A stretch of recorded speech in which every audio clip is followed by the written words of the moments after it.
지금부터 약 2700년 전 하나님을 떠났던 유다는 마치 목자의 보호를 받지 못하는 그러한 양들처럼 배가 고팠고 또 목말랐습니다. 어느 차원에서 그러하느냐? 2절 말씀 제일 하반절에 보시면 너희 마음이 즐거움을 얻으리라 그랬는데 그 마음이 그렇게 가라고 마음이 배가 고팠던 겁니다. 영혼이 하나님을 떠난 채로 이것저것 찾아보았지만 그들의 갈증을 채워주지 못했던 상황을 언급하고 있는 겁니다. 그리고 이제 곧 타국 바벨론으로 사로잡혀가서 거기서 서럽고 어둡고 험한 세월을 보내게 될 것이었습니다. 하나님께서는 현재 상태도 배고프고 목마른 상태고 또 앞으로도 그렇게 될 남유다 백성들에게 이사야 선지자를 통해서 말씀하시는 것입니다. 돌아와라. 사람들이 갈증이 나면 여행을 해봅니다.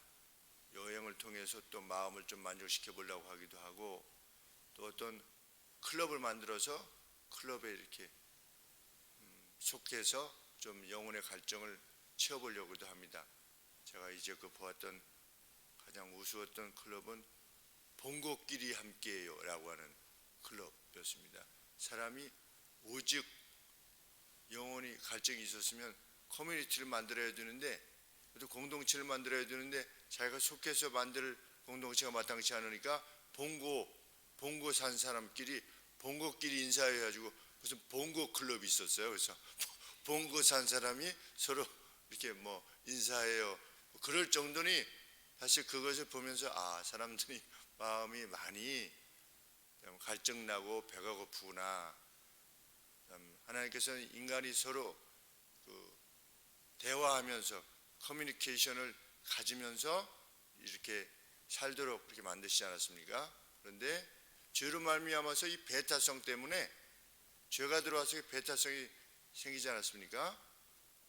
부부 사이의 배타성, 가인과 아벨 형제 간의 배타성, 그리고 그 뒤에 라멕, 또 사회 속에서의 배타성, 이것 때문에 서로 외롭고 힘든 거죠.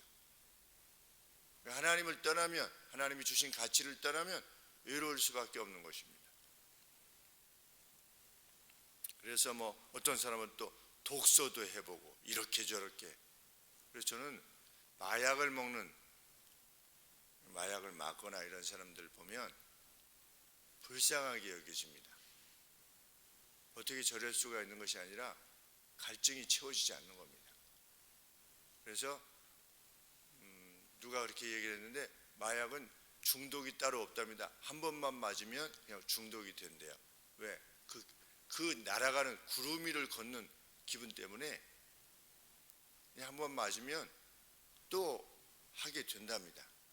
그러니까 그만큼 영혼의 갈증이 있는 것입니다. 하나님께서 뭐라고 말씀하시느냐? 진정한 음료와 양식인 내게로 나오라. 내가 너희의 마음을 만족케 할 것이다. 22절 말씀에 너희가 어찌하여 2절 말씀에 너희가 어찌하여 양식 아닌 것을 위하여 은을 달아주며 왜 그것들에 너희의 시간과 정열과 돈을 쓰느냐? 그것이 배부르게도 못하고 갈증을 제거해 주지도 못하는데 나를 청종하라. 내 말을 들어라. 너희가 좋은 것을 얻을 것이며 그리고 제일 마지막에 기름진 것으로 즐거움을 얻으리라 그랬는데 원문을 보니까 이렇게 되어 있습니다. 주의 깊게 나를 들어라. 그리고 선한 것을 먹으라. 그리고 넘치도록 내 자신을 기뻐하라. 이렇게 되어 있습니다. Delight. 우리 가수 중에 영화배우하고 영화배우 남편이었던 조영남, 조영남 씨가 딜라일라인가 이러는데 그 무슨 노래 있지 않습니까? 그러니까 딜라이트, 아주 즐거움, 그러니까 넘치게 즐거워하라 내 안에서.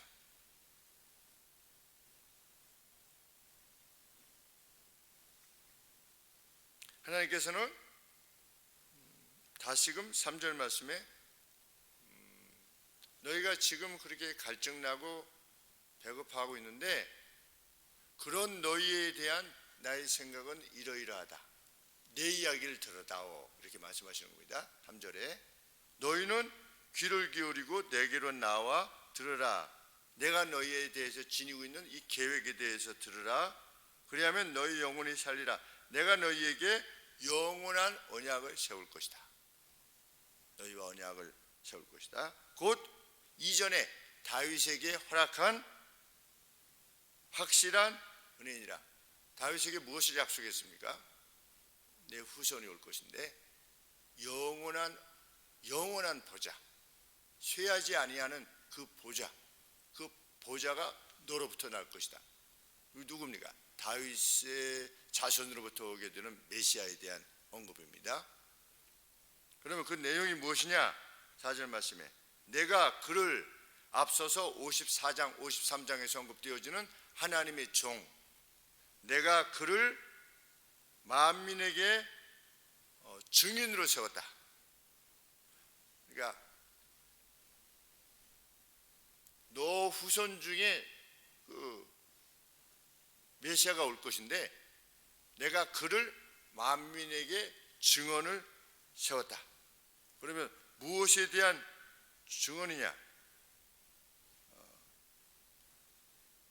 사람이 마땅히 하나님께 대해서 지내야만 되는 의무가 무엇인가에 대해서 밝히 드러낸 그 증언을 할 그러한 인물이 될 것이다. 오셔서 예수님이 뭐라고 말씀하셨습니까? 나는 성부를 알고, 왜? 내가 성부와 함께 있었기 때문이다. 이렇게 말씀하셨죠. 그래서 내가 성부에 관계되어진 모든 것을 안다. 이렇게 말씀하셨습니다. 그리고 내가 율법을 폐하러 온 줄로 생각하지 말아라. 나는 율법을 완성하러 왔다. 성취하러 왔다. 라고 말씀하시면서 살인하지 말라는 말을 너희가 들었으나 쭉 설명하시고, 간음하지 말라고 하는 말을 너희가 들었으나 쭉 말씀하시지 않습니까?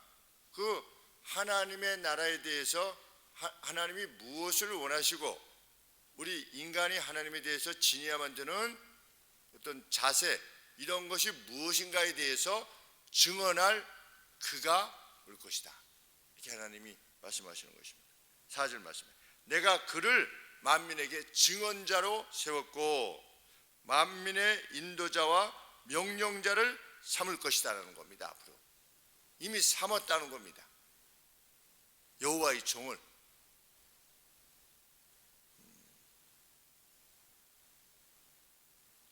율법을 주심으로, 참된 율법을 주시고 그들의 복종을 실행시키심으로 그 민족들을 이끄실 그 리더요, 명령자로서의 하나님의 종을 내가 보낼 것인데, 내가 그것을 이미 어떻게 했다?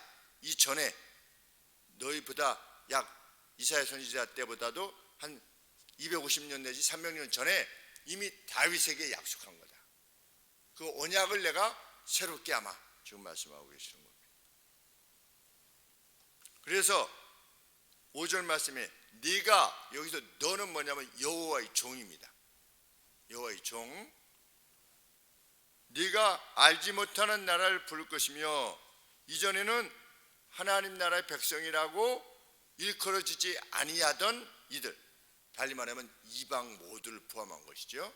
네가 알지 못하는 나라를 부를 것이며 너를 알지 못했던 나라가 너에게로 달려올 것이다. 메시아에게 달려올 것이다. 메시아의 나라로 달려올 것이다. 예수님이 말씀하신 거 30배, 60배, 100배의 열매를 맺게 될 것이다. 내 나라는 왕성해질 거다. 이렇게 말씀하신 내용이 바로 그 내용인 겁니다. 그러니까 구약과 이 신약이 일치하는 것입니다. 그 예언의 내용에 있어서.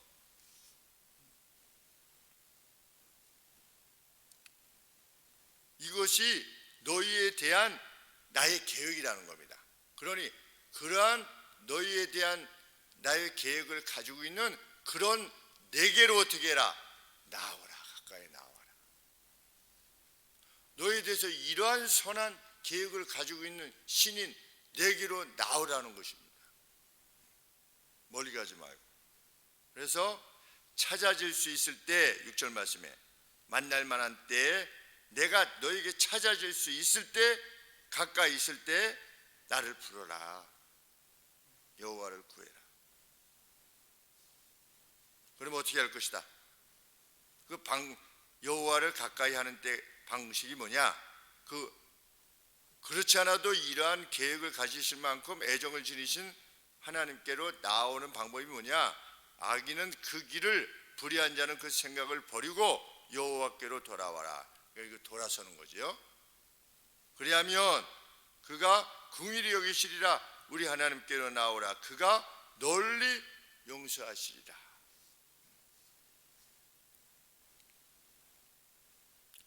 이러한 하나님의 말씀은 마치 하늘에서 내리는 비와 같다 그렇습니다. 이렇게 약속하시는 내용은 이 하나님의 말씀이 지닌 능력은 8절 말씀에 여호와의 말씀에 내 생각은 너희 생각과 다르며 내 길은 너희 길과 달라서 하늘이 땅보다 높은 같이 내 길은 너희 길보다 높으며 내 생각은 너희 생각보다 높으니라. 비와 눈이 하늘에서 내려서는 다시 그리로 가지 않고 다시 가잖아요. 비와 눈이 하늘에서 내리면 다시 가지 않습니까? 이게 좀 약간 이렇습니다. 비와 눈이 하늘에서 내려서 토지를 적시고 싹이 나게 하고 열매가 맺게 하여 파종하는 자에게 종자를 주며 먹는 자에게 양식을 줌이 없이 하늘로 다시 돌아가는 일은 없다. 이렇게 되는 겁니다. 비가 내리면 땅을 적셔가지고 먹는 자에게 무엇인가를 반드시 어떤 영향을 미치지 않습니까? 그냥 비가 내려가지고 그냥 다시 수증기가 돼서 아무런 열매도 없이 그렇게 되는 거 없지 않습니까? 그것처럼 내 말도 11절 말씀에 내 입에서 나가는 말도 그냥 빈말로 내게로 돌아오는 일이 결코 없을 것이다. 나의 뜻을 이루며 내 입에서 나간 말이 나의 뜻을 이루며 나의 명하여 보낸 일에 반드시 번영할 것이다. 달리 말하면 이 약속이 반드시 실현될 것이라는 겁니다. 영향을 미칠 것이다. 어떤 말씀이 돌아오면 어떻게 할 거다. 너희의 가람을 내가 만족시킬 것이며 너희의 배고픔을 만족시킬 것이다. 이것을 반드시 내가 이룰 것이다. 하나님께서 이렇게 약속하시는 것입니다. 그러므로 어떻게 해라? 56장 1절에 너희는 공평을 지키며 의를 행하라. 이것이 하나님의 방식입니다. 하나님께로 돌아서는 방식인 것이죠.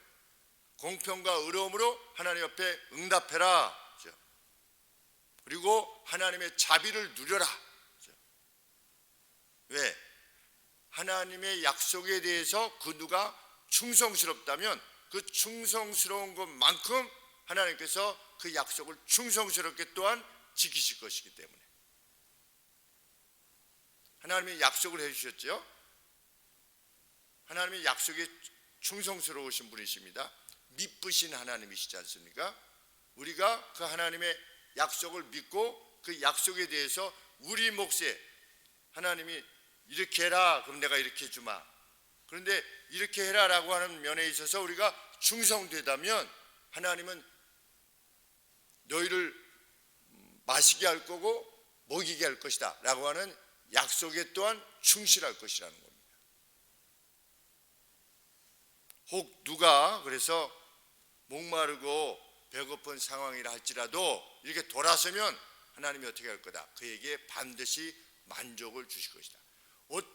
과거의 어떤 상태였든지 관계없이 하나님께서 반드시 그것을 주실 것이다. 그렇게 약속하시는 것입니다.